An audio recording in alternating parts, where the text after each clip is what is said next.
saya belajar, dia mula kanan dulu. Mula kanan dulu. Kanan, baru kiri. Kan? Boleh je nak mula kiri dulu, tak ada masalah. Kan?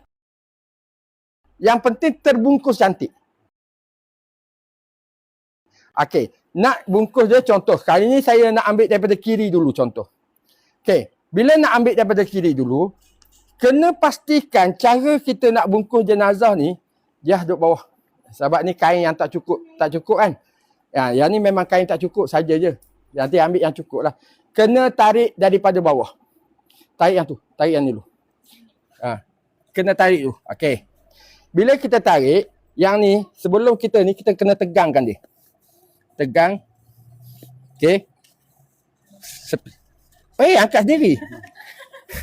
Payah apa? Okey, ambil belah tu. Okey. Yang sebelum kita tutup ni, kita kena tarik ke bawah dulu. Tarik bawah. Bagi tegang. Bagi tegang, barulah kita tarik ni. Barulah kita selit. Supaya dia nampak lurus. Nampak lurus. Okey. Biar dia tak ada kedut-kedut ni. Sebab macam bentuk baby dululah, sama je. Cuma yang ni baby dulu dia buah sikit, yang ni tak buah dah. Okey Lepas tu sini kena tutup lah.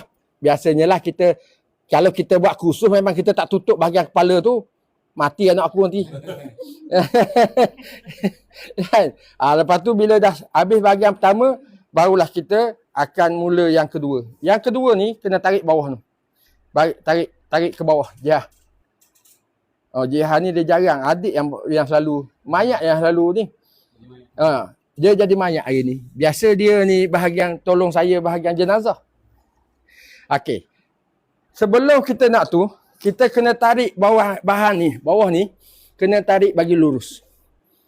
Kena tarik. Barulah kita masuk sini selit. Je. Dia tak lurus ni, tak tegang. Tarik lagi. Tarik lagi. Kuat. Tarik kuat. Gitu.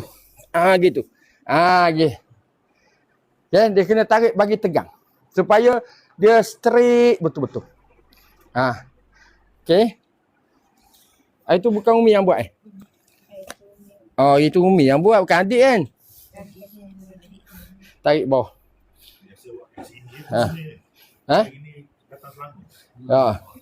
Okey. Tarik. Nak tengok full video ada di sini.